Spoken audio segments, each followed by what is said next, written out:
Hi everyone, it's Susan with the Narcissistic Abuse Journey Alliance. Thanks for tuning in. I hope you are all doing well. What are the signs of a toxic narcissist or toxic person? What are the behaviors? What kinds of things do they say and do?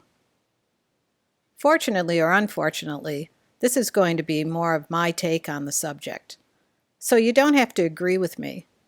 You don't have to agree with me because it's not black and white or cookie cutter, any of it. Please feel free to jump in and leave a comment. I started this channel 7 years ago and I appreciate and love all of your comments. A big thank you to all of you who keep coming back to the channel. Okay, here goes. Number 1. A toxic narcissist or person doesn't listen. They're too busy worrying about themselves and too worried about what they're going to say next. They won't remember anything you've ever told them, and often pretend that they remember things about you or what you've told them. But it's just a sham. Smoke and mirrors all the way. Number 2. Someone who can't keep plans. I'm all for changing your mind about things. It's definitely okay to do that. But if this is a consistent pattern, you make plans with someone and then they keep canceling at the last minute, this is a sign of a toxic person. People who have their act together don't commit to something ahead of time unless they're pretty sure they can follow through. Number 3. Someone who distorts reality, or as those of us in this community acknowledge, that it's gaslighting. Gaslighting is the worst. They lie or deny something and refuse to admit the lie even when you show them proof, insisting that an event or behavior you witnessed never happened and you're remembering it wrong. This is no good. You have to be strong and stick to your guns on this one. Most of us question ourselves, and if this keeps happening, question no more. Walk away or at least get a lot of distance so that you can reflect clearly. A toxic narcissist or toxic person loves to gaslight and throw you off balance. They love feeling superior to you and being the puppet master, pulling your strings and also pushing your buttons to get a negative reaction out of you. This makes them feel superior. And of course, it's narcissistic supply also. Feeds their ego. Number 4. Someone who insists on doing things their way. I've said this in my other videos. Flexibility is the cornerstone of mental health. This is not a new concept. Someone who can never be flexible or spontaneous is toxic. In fact, this behavior is just plain controlling. And anxiety-ridden. Narcissists and toxic people are control freaks, and they have a lot of anxiety. They only feel secure when they have the control in any given situation. Number 5. Anyone who makes you feel as if they are superior to you is toxic. I've had this happen to me many times over the years. A toxic narcissist or toxic person is very good at saying things that undermine you, especially if they are threatened or jealous, and they say it very innocently. But you feel it as if it's a jab or a punch in the stomach.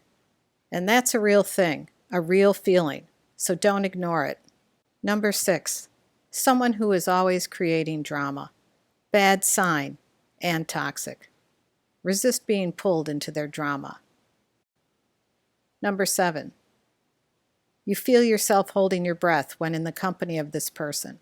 This is a very telling sign, and you need to be paying attention to what your body is telling you. I have caught myself holding my breath many times when I'm with certain people. I finally, after many years, started really paying attention to this. This is a big indicator that you are in the company of someone who is toxic. When we hold our breath, it can be an indicator that we are in danger. Listen to this and take note, and then limit yourself around that person. Number 8. You feel like they're competing with you. You say one thing, and then they immediately interject with what their experience is. No listening, no pause. Most of the time, individuals who are high on the narcissistic most of the time, individuals who are high on the narcissistic spectrum don't come up for air when they're talking. That's the truth. It's flapping their gums all the way, and of course, they don't care whose ear they're talking off. Number 9, someone who constantly lies and talks in circles, never answering any of your direct questions.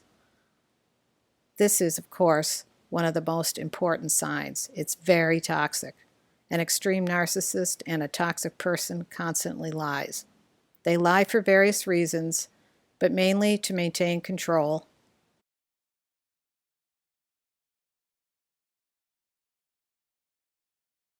People with low self-esteem lie. Narcissists gaslight often, projecting their guilty antics onto you, trying to deflect, for instance, saying you are being abusive to them when you confront them on their dishonest behavior.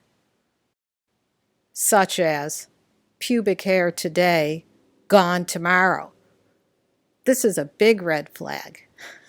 And when you realize this, the best thing you can do is give them their walking papers. That might be a generational thing, but it's still a red flag. If you were with someone and they had pubic hair and then you're with them another time shortly after that and there isn't any, probably someone else asked them to remove it. Number 10, someone who has no boundaries and doesn't respect yours. Number 11, complainers. Complainers are the worst and so toxic. It's fine to talk a problem over with a friend or two, but if that person doesn't take action to try and solve their problem and just keeps throwing their negative energy your way, wanting to keep compulsively complaining about things, and won't take any supportive suggestions from you, this is a form of anger and aggression. Complaining with no action is flat out toxic and aggressive.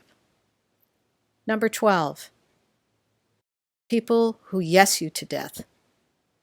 Tell you what you want to hear. They never follow through. Yes, they say. Yes, they'll help you. Yes, that sounds like a great idea. They can't wait to get on board. Yes, we'll get together soon, and on it goes. But nothing happens. This is toxic. Actually, again, it's a form of gaslighting. And as a bonus, I will add the toxic and the toxic narcissist.